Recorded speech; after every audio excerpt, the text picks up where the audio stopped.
El atractivo de las bandas de moteros ha seducido durante mucho tiempo a los cineastas. Todo el mundo necesita un icono, pertenecer a algo o a alguien a lo largo de la historia, y las bandas de moteros reflejan muy bien esa incertidumbre, ese vacío, esa desestructuración social y falta de afecto a lo largo de las décadas. Las referencias de Bike Riders son claras y rotundas, desde Salvaje con Marlon Brando, donde podemos ver las similitudes con Tom Hardy intentando emularle en su papel de Johnny, hasta Easy Rider, dos películas que además se citan inexorablemente en Bike Riders.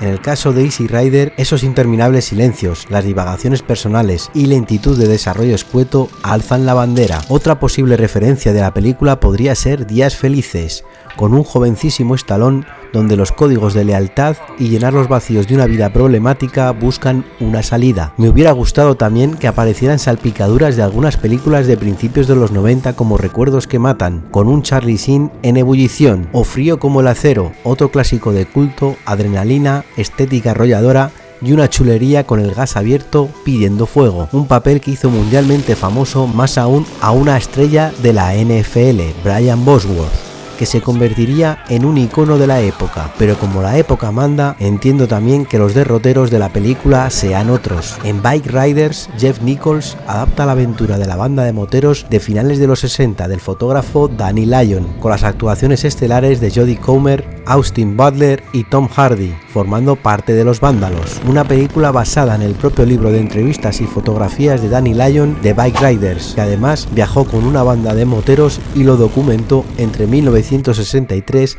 y 1967.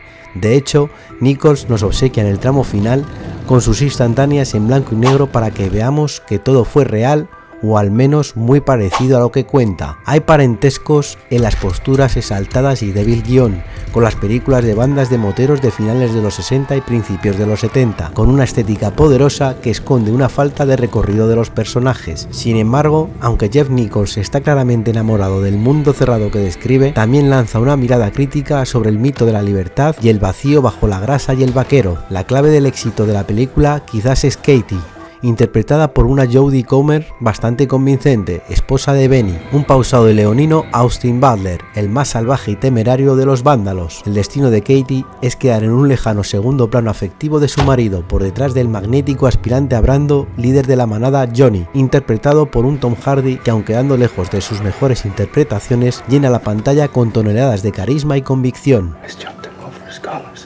Where? Lakeside.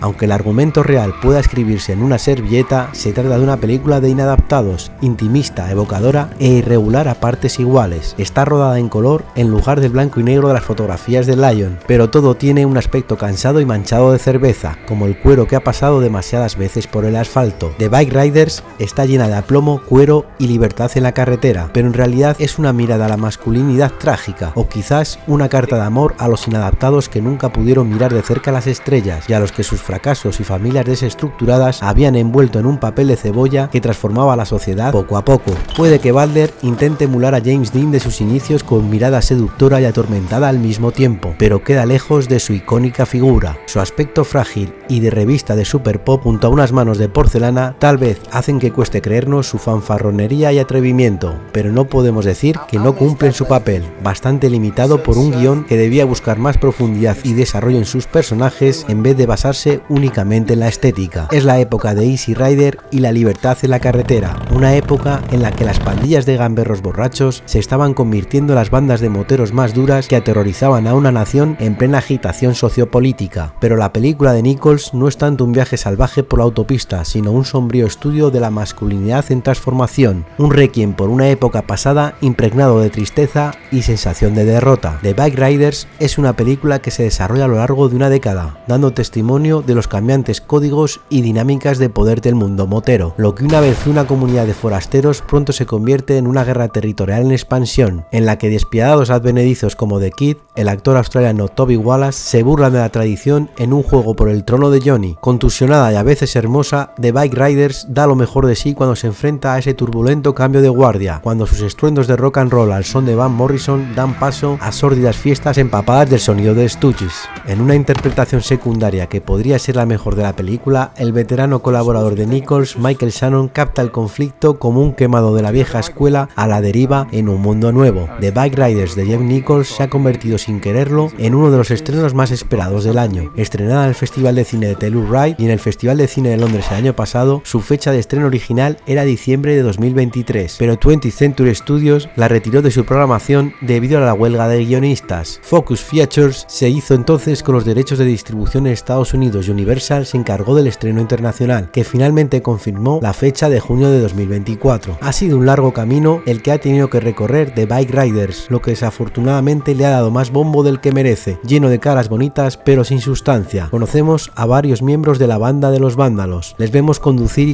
y somos testigos de un matrimonio en el que se supone que debemos involucrarnos, y sí, con algo de violencia, incendios provocados, cuchillos y pistolas. Eso es todo. The Bike Riders parece brillante a primera vista, pero salta de un personaje a otro, ofreciéndonos varias conversaciones que no tienen profundidad porque no se ha hecho el trabajo adecuado. No hay un montaje ni un desarrollo de personajes que nos haga interesarnos por ninguna de estas interacciones. Gran parte de la duración se dedica a ver a estas personas beber cerveza y fumar. Si la película dedicara parte del tiempo dedicado a los personajes secundarios e intrascendentes a los protagonistas, estaría en mejor lugar. Comer y Balder no tienen química y su relación apenas se cuida. Ver una tierna historia de amor entre tanta suciedad y cuero podría haberla hecho algo más atractiva, sobre todo cuando se nos dice una y otra vez que debería importarnos el destino de esta relación. Johnny, por otra parte, no forma el grupo porque necesita una válvula de escape para ejercer su masculinidad, sino porque quiere ser tan guay como Marlon Brando después de ver Salvaje, un poco cogido con pinzas. Si se hubiera centrado más en estos aspectos y se hubiera eliminado algo de relleno, podría haber servido como una interesante apuesta sobre la masculinidad y la glamorización de la violencia.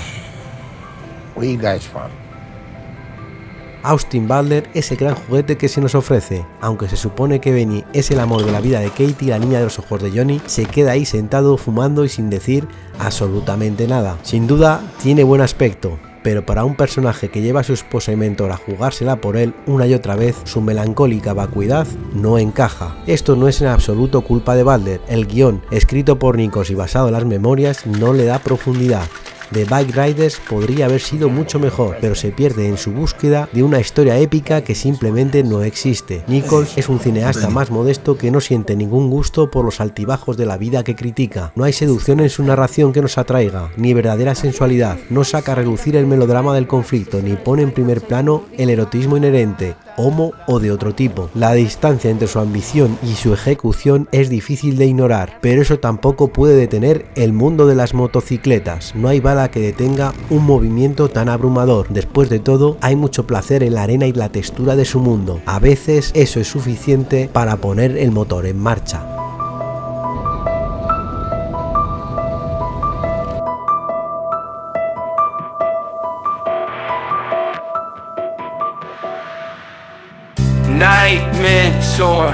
Night Mentor is the next big thing. Night Mentor is the king.